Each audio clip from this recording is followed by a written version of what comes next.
All right, my friends, hello. So I want to start off with a few questions. And I know a lot of other presenters have already asked you questions.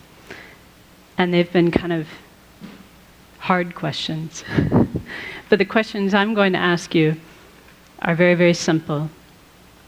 And I promise you'll be able to answer these. All right, are you ready for your first one? Okay. Your first question is, you don't have to answer out loud. Are you having a good day? Okay, you got your answer? All right. My second question for you is, why? If you're having a good day, why are you having a good day? Or if you're having a bad day, why are you having a bad day?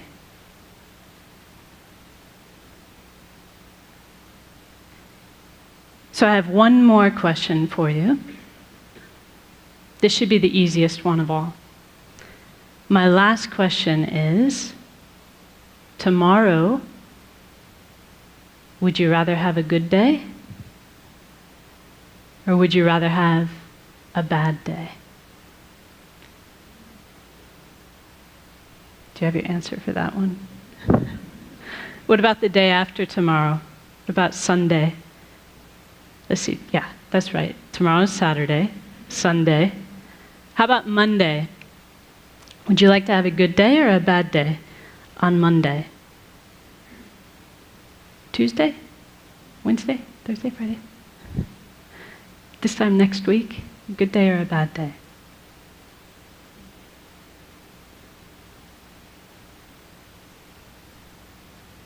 So that last question, like I said, is probably the easiest one for us to answer. Because we know the answer to that, don't we? We want to have a good day, every day.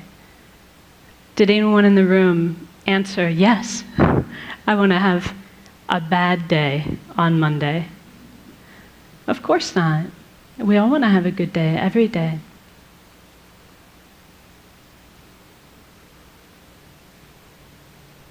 So this is really speaking to the type of happiness that we all wish for in our heart of hearts.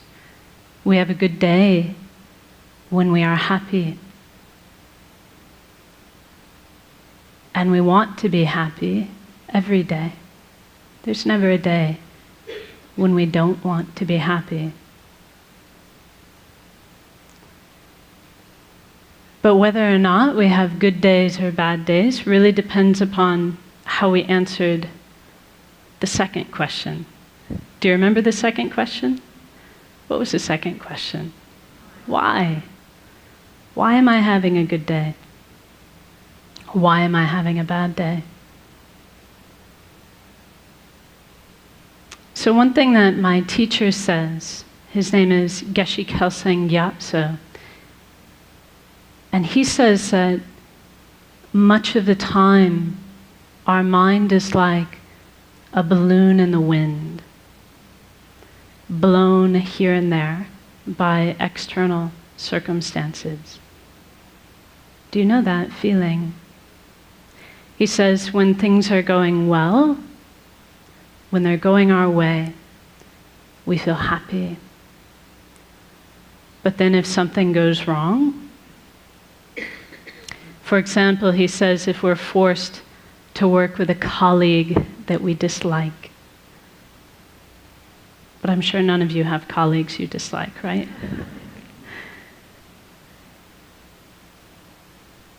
He says if we're forced to work with someone we dislike, or if something doesn't go our way, then our happy feeling disappears.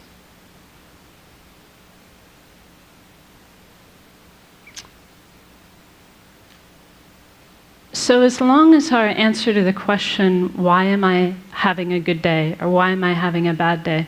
Because, this is a question people ask us, like maybe when you get home today. someone will go, well, so how was that TED thing? Did you have a good day? And we'll say, yeah, I did. There was this lady, and she talked to us about how we need to be about compassionate towards former inmates, and there was this performer who did this awesome beatboxing thing with his mouth, and this person and that person. As long as our reasons for why we had a good day are a list of external conditions, then we're not going to have the stable happiness that we all want. Does that make sense to you? Because if that's what our happiness depends upon, because we cannot control people and circumstances every single day, then our happiness will be in the hands of others, won't it? It'll be at the whim of our circumstances. So if you really wish to have a good day every day, we've got 2 things we need to do. So the first thing that we need to do is we need to stop outsourcing our happiness and outsourcing our unhappiness onto people and circumstances. In other words, we need to stop attributing our happiness to what's going on externally. And we need to stop blaming others, especially blaming others, for our unhappiness. So for as long as we do that, as long as we're making it the job of people and circumstances to make us happy, or as long as we're making it their fault when we're unhappy, our happiness will be very unstable and elusive.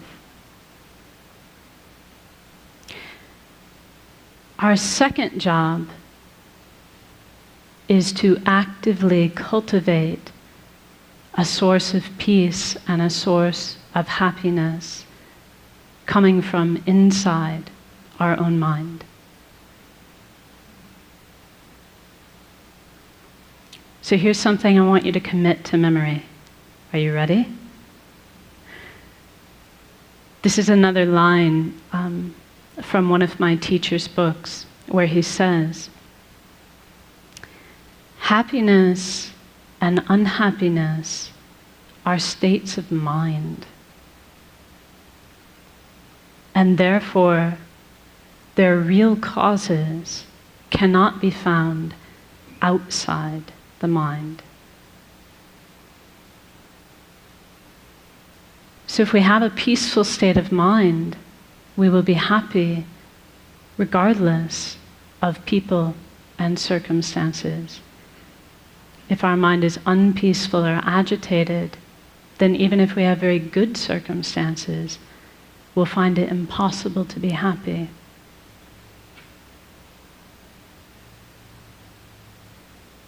So in other words,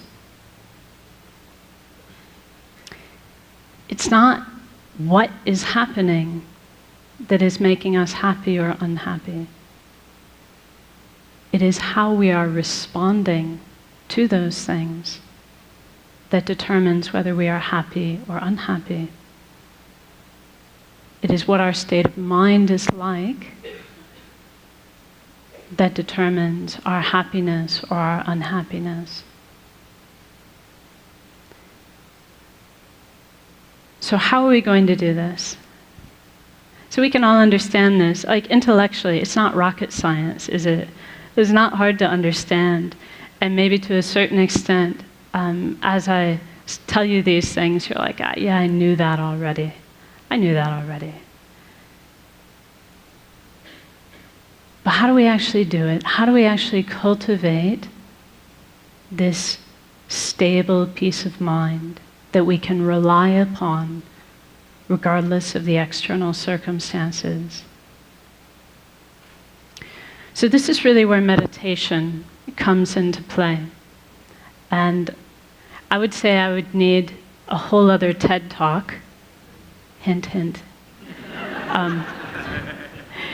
in order to really do the subject of meditation justice. But for our purposes today, we can say that meditation is a mental action. It's the mental action of concentrating on a peaceful, positive state of mind. If we do that, if we concentrate on a peaceful, positive state of mind, then we can say we're meditating. Whether that's like this, right? See, actually, you don't know if I'm meditating or not, because I could be thinking about my grocery list.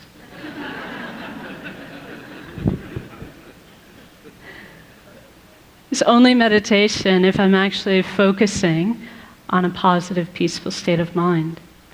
But the trick is, I can do it like this. This is called formal meditation. But we can also learn to do this all the time in our daily life.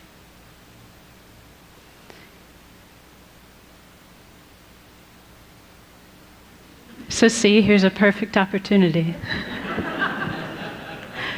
We concentrate on a mind of patience. We're not disturbed, not unhappy. So why don't we try it now? Are you up for it? Just a short meditation. According to the clock, I've got 3 minutes left. This is going to be a very brief one. But let's actually try it. Let's try to tap into our own potential for a peaceful, positive state of mind. So now I'll ask you just to sit comfortably and place your feet flat on the floor and your hands within your lap.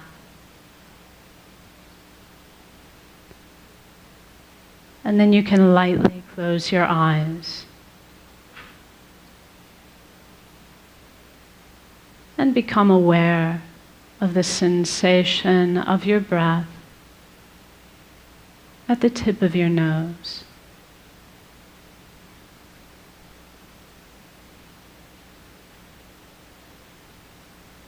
And as you breathe out, you can imagine you are breathing out any agitation, any mental busyness, any frustration or unhappiness in your life. Breathing it all out like dark smoke.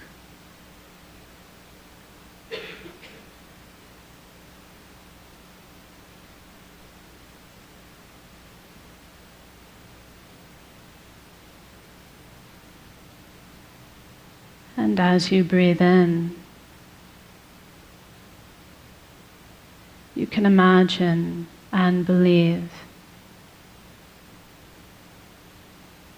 that you are breathing in a clear, bright light,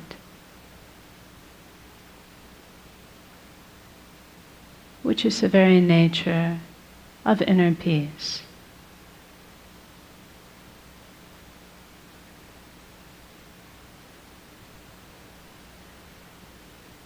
And you can imagine that this clear, bright light fills your entire body and mind.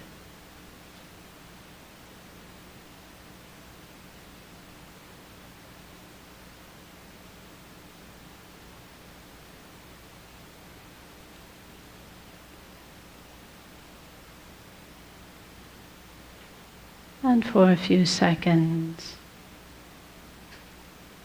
simply enjoy this inner peace coming from within.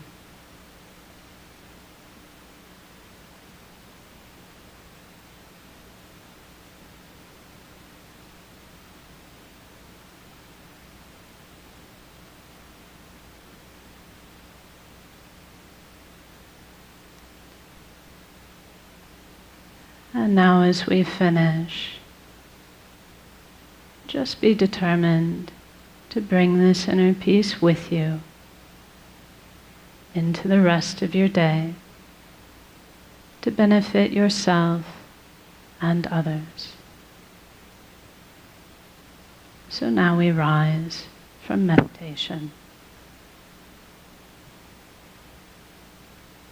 Thank you very much.